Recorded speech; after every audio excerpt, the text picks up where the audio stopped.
Bagaimana tidurmu? Aku memalingkan wajah menatapnya berdiri di belakangku sambil meminum secangkir kopi. Lumayan nyenyak, jawabku sambil membuat roti bakar. Hari ini aku ingin kamu membeli perhiasan dan memberikannya kepada Donna. Bilang aku masih di luar negeri dan belum bisa balik ke Indonesia dengan alasan bisnis salonku. Baiklah, ada lagi, tanyaku, menatapnya sesaat. Lani, aku ingin kamu juga menikmati permainan ini seperti aku menikmatinya. Aku Luna, bukan Lani. Aku berusaha mengingatkannya. Dia tersenyum dan mendekat. Dari belakang dia berdiri dan memegang kedua pundakku. Luna sudah mati. Yang sekarang di depanku adalah Lani. Aku hanya terdiam mendengar kata-katanya. Sepertinya dia ingin aku menjadi Lani seutuhnya, bukan Luna, identitas asliku. Apa tujuannya? Dendam apa yang membuat dia melakukan semua ini? Jangan diam saja. Setelah sarapan, kamu siap-siap dandan dan pergi menemui Donna. Hari ini aku bebaskan kamu dalam tugas mengurus 5 salon kita. Setelah berkata, dia menuju ke ruang tengah, duduk dengan alunan musik klasik. Selama aku mengenalnya, aku tidak pernah melihatnya tersenyum. Dia terus duduk di sofa sambil mendengarkan musik dengan ciri khasnya. Ruangan yang remang-remang cahaya, sepertinya cahaya membuatnya tidak nyaman. Aku menyantap roti bakar, sarapan pagi. Setelah itu aku mandi dan siap-siap mengerjakan apa yang dimintanya. Selama ini aku tidak pernah kekurangan uang. Aku hidup seperti seorang artis yang terus berakting, melakukan arahan sutradaranya. Semakin lama aku semakin merasa lebih berani dan kuat. Dia berhasil merubah diriku sedikit demi sedikit, meskipun belum seutuhnya. Kamu harus lebih kuat dari Luna, Lani. Ingat apa yang telah mereka lakukan kepadamu. Jangan sampai terulang lagi dan nyawa Lani menjadi taruhan, membalaskan dendam Luna. Aku mau kamu lebih hati-hati dan jangan ceroboh. Oke, semua yang kamu katakan akan selalu aku ingat. Aku tidak mungkin melupakan apa yang telah mereka lakukan kepadaku, jawabku, dan mengambil kunci mobil serta meninggalkan rumah. Aku menyetir mobil menuju toko perhiasan. Seperti yang diperintahkan, aku harus membeli perhiasan agar membuat Donna takluk kepadaku. Suasana toko tidak begitu ramai.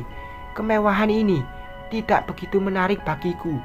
Yang aku inginkan hanya hidup dengan ayah dan Caca, serta jauh dari orang-orang yang menyakitiku. Aku harus bersabar dulu. Dendam ini harus terbalaskan agar aku bisa menggapai apa yang aku inginkan dari kesempatan kehidupan keduaku ini. Setelah membeli perhiasan, aku melangkah ke parkiran mobil, ingin menuju ke rumah Donna. Saat aku sampai di parkiran, mataku melihat Mila berjalan sendirian. Matanya melihat ke sekitar, seperti takut dilihat seseorang. Dengan sangat penasaran, aku mengikutinya. Jalan yang dituju Mila melalui beberapa emperan toko yang belum berpenghuni, dan semakin lama dia semakin memasuki pasar tradisional dan melewati gang-gang di pinggir pasar. Dia seperti terburu-buru sambil berbicara di ponsel dan tidak begitu jelas suaranya karena ramainya orang lalu lalang di dekatku. Jika aku lebih mendekat akan ketahuan. Mila berdiri di depan toko tutup di sudut pasar. Jalan buntu hingga tidak ada yang melewati di depannya. Dia berdiri seperti menunggu seseorang, gelisah sambil mencoba menghubungi melalui ponselnya. Aku bersembunyi di balik dinding sebuah toko yang tidak jauh dari Mila berdiri. Tentunya deretan toko ini tutup atau belum berpenghuni. Apa yang dilakukan Mila ke tempat sepi ini? Pertanyaan itu muncul melihat gerak-gerik mencurigakan seperti akan melakukan sesuatu. "Hei, aku sudah di sini. Kamu di mana?" tanya Mila dengan nada kesal di ponselnya. "Aku tunggu secepatnya." Mila menutup lagi pembicaraan di ponsel, dan setelah itu matanya melihat ke samping seperti menunggu seseorang. Tidak beberapa lama kemudian, seorang lelaki kurus bertato naga di lengan tangannya datang. Dia menghampiri Mila dan memberikan sesuatu. Mataku terus mengawasi mereka. "Ini pesananmu, Bu," ucap lelaki bertato itu menyodorkan sebuah botol kecil. "Kamu yakin ini barang yang aku pesan?" tanya Mila melihat botol yang disodorkan lelaki itu. "Yakin 100%, Bu. Aku tidak pernah menipu pelangganku," jawab lelaki itu dengan percaya diri. Aku tidak hilang akal. Segera ku ambil ponsel dan memotret mereka. Apa yang dilakukan Mila sangat mencurigakan. Botol kecil apa yang diberikan lelaki itu kepada Mila? Setelah itu, Mila memberikan uang kepada lelaki bertato itu. Setelah Mila melakukan transaksi dengan lelaki bertato itu, dia segera pergi. Aku terus bersembunyi agar Mila tidak melihatku dan dia berlalu menghilang dari pandanganku. Rasa penasaran membuatku mengejar lelaki bertato itu. Aku berharap mendapatkan keterangan darinya.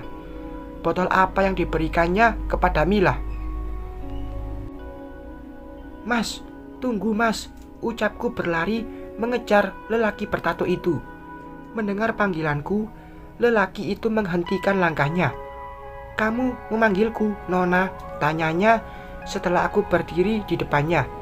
"Iya, Mas. Aku bisa bicara sebentar?" tanyaku sambil melihat ke sekitar. Takut kalau Mila melihatku. "Ada apa?" tanyanya lagi. "Sebaiknya kita bicara di sana. Aku tidak mau ada yang tahu atau mendengar," jawabku menunjuk ke samping toko yang belum buka. Lelaki itu menatapku dari ujung kaki sampai ujung rambut. "Begini, aku tahu Mas heran dengan permintaanku. Aku akan membayarnya." Mendengar perkataanku, lelaki itu tersenyum sungging dan melangkah ke samping toko yang aku tunjuk tadi, agar kami bisa bicara dengan leluasa. "Apa yang kamu inginkan dariku?" tanya lelaki itu setelah kami berdiri di samping toko yang belum buka itu. "Apakah ini cukup untuk sebuah informasi?" Aku memperlihatkan beberapa lembaran uang 100.000. "Aku suka itu. Apa yang ingin kamu ketahui dariku?" tanya lelaki itu menatap uang di tanganku. "Oke, botol apa yang kamu berikan kepada Mila?" tanyaku menatap matanya. Mendengar pertanyaanku, lelaki itu tersentak. Dia gelisah sambil melihat ke sekitar, seperti takut ada yang melihatnya. "Apakah kamu polisi?" tanya lelaki itu dengan muka tegang. "Aku bukan polisi. Kalau aku polisi, mana mau membayar informasi darimu." "Apa hubunganmu dengan Bu Mila?" tanyanya lagi. Apakah jawabanku itu lebih penting daripada uang ini? Aku menambahkan jumlah uang di tanganku. "Sini uangnya." Lelaki itu mengadakan tangannya. "Jawab dulu pertanyaanku." "Itu racun," jawabnya singkat. Aku terkejut dan terdiam sejenak mendengar kata-kata lelaki itu. Lelaki itu langsung mengambil uang di tanganku. "Racun untuk membuat orang lumpuh."